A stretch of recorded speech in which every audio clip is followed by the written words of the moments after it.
I wrote this poem about 10 years ago, and it's kind of pretty pertinent to what's going on right now, so I don't know. I think I just want to read it to you. And it's called The Roots of a Revolution.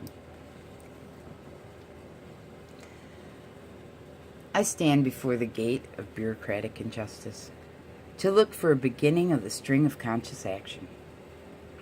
Beckoned by the voices of the depleting earth and motivated by the need to involve myself more deeply in that which I am innately a part of. I reach for the rusted padlock, and I am startled as it crumbles in my hands. The gate creaks open with an almost eerie welcome, and I tarry there only for an instant, inhale deeply, and gently kick aside the ashes of those who have lingered too long to enter in. A generation, you know, those sickly, oppressed, and deprived, poisoned by the fear of true change. Hopeless and helpless just as before, but now mere dust. I step inside. The bitter stench of pollution and murderous tyranny burn my senses, and I cover my face. Blindly, I stumble through the shadows to find that I have come upon the valley of economic and political conspiracies.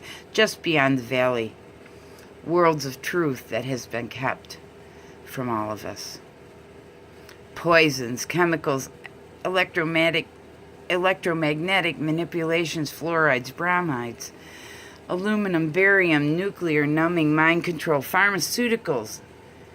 And I proceed. I pass those churches and the synagogues of the kings and the billionaires around the bloody river of genocide. I linger for a moment near the corpses of those sacrificed in the name of religion, in the name of social reform, in the name of moral reform. And I remember the ones personally stole from me. And a single tear of respect drops to the ground. And I move forward. I enter the dark avenue of public education, guided by the low chant of boredom.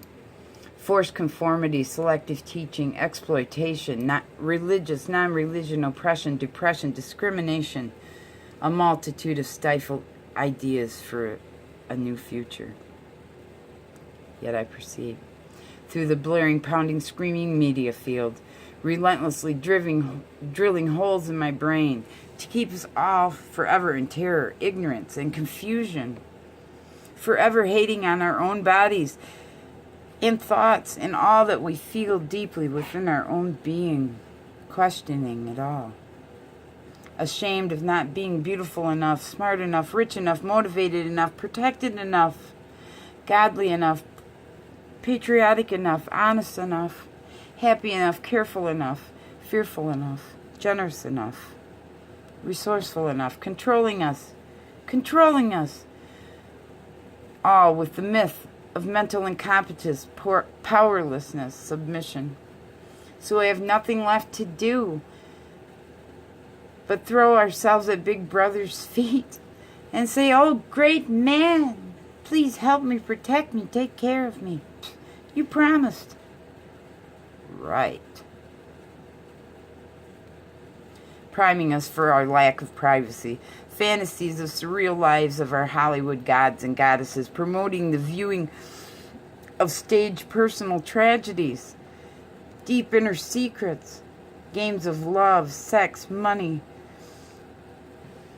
with hidden cameras, microphones, tracking devices, digital video technologies, a world out of reach.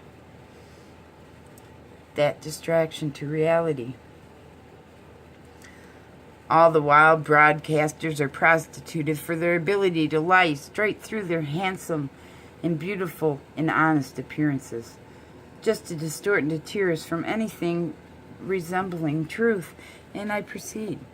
I come to a fork in the pathway of the great forest, and I strain to imagine what directions others have taken before me. And I stand torn, with nothing to direct me but instinct. Maybe a vague recollection of an earth 25,000 years before, as I allowed my mind to drift back to that time. I am moved by the memory of the sweet taste of freedom on my lip, and my heart pounds hard. And the anxiety I now feel seems to prepare me for an end.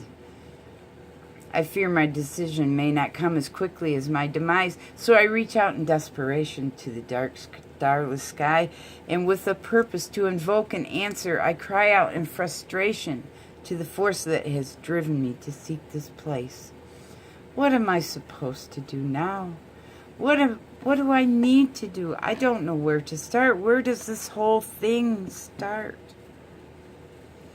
Suddenly, an essence of psychic knowing came over me, and my eyes turned and focused at the foot of the tallest, darkest tree. Directly to my far left, of course. At the foot of that tree lay a box.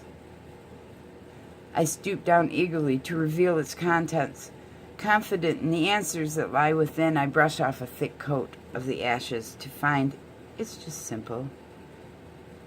Wooden, unlocked.